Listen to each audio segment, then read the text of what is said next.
Bonjour tout le monde et aujourd'hui, je veux parler sur Clair Obscur, Expedition 33, and hopefully I said all that correctly in French, but I'm sure if I didn't, someone will correct me. So this is going to be a spoiler-free review of Clair Obscur, Expedition 33, because this game is so incredibly good. I mean, the writing is incredible. It's my pick for 2025, but more than that, it's definitely going to be one of the most memorable games, one of my favorite games I've ever played. Like, it's now officially on that list, so I don't want to spoil the story because it is so good. And I really want to talk about how much I love this game, so don't worry, there's not gonna be anything said in this video that's going to dampen your ability to play this game and enjoy it fully. So yeah, Clair Obscur is set in the fictional town of Lumiere, and the game opens up on the eve of this event called the Gommage. The game follows Expedition 33, which is this group of explorers who are set out to kill this villainess called the Paintress, and she is the main antagonist of the game.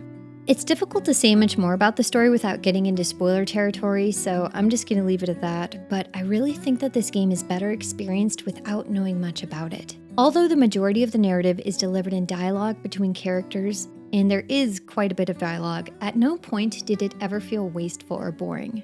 Everything these characters say is very necessary and poignant, and you're constantly learning more about the world through these interactions, so there was never a moment where I felt that things were being padded out or dragged out to be longer than necessary. The combat is super fun. It is a turn-based game, but it has this active element to it. There's a mix of timing and dodging, parrying, sometimes jumping, and each enemy has its own distinct attack pattern, and you'll get a little visual or auditory clue right before they attack so that you can know when to parry. If you enjoy this kind of combat with lots of parrying and learning patterns and enemy movesets, then I think you'll really love the combat in Clair Obscur.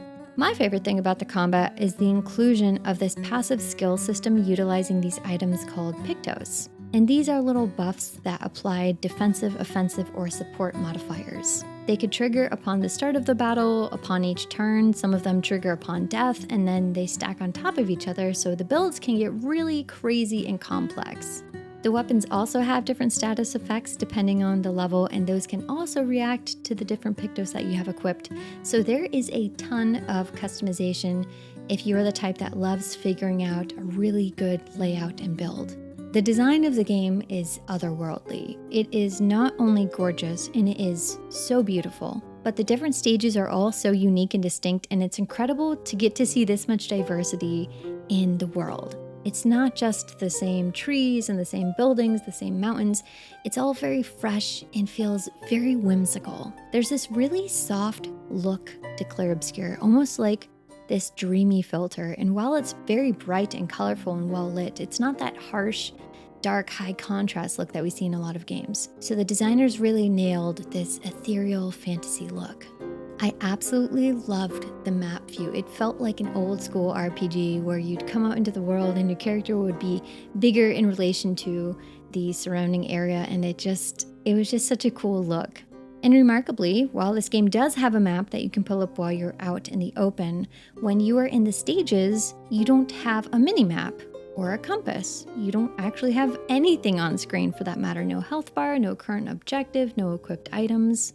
This is, of course, a very intentional design decision to just have nothing on the screen, and I think it really encourages you to explore and take a different route, kind of learn the stage, climb down a ledge and see what you can find there. And I love that you are always rewarded for exploring in this way. There's always some little item glinting, waiting for you in the distance at the end of the path.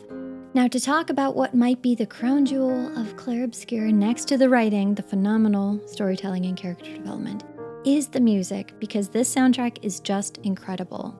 It actually reminds me of Final Fantasy in all of the different genres, from instrumental to vocal to techno, and those fun, catchy boss battle soundtracks. It's all just incredibly enjoyable to listen to. I really cannot recommend it enough. If you love a good story, if you love good characters, you have to play this game because it just will blow everything else out of the water. It really was a magical experience for me getting to play this story and being so immersed in it. And that is my review of Clair Obscur Expedition 33. I really hope you enjoyed listening to me talk about the game, and I can't wait to hear your thoughts about the game. If you've played it, please let me know in the comment section what you thought about it as well. And I'm so hopeful, and it's just given me so much hope that we're going to see more original stories and characters and worlds and gameplay even. I just really love everything about this game. It's a 10 out of 10. I can't gush about it enough, and I really can't wait to see what more we get from this studio. And I can't wait to talk about this game more in detail in some following videos. So thanks again for watching my review, and I'll see you next time. Au revoir.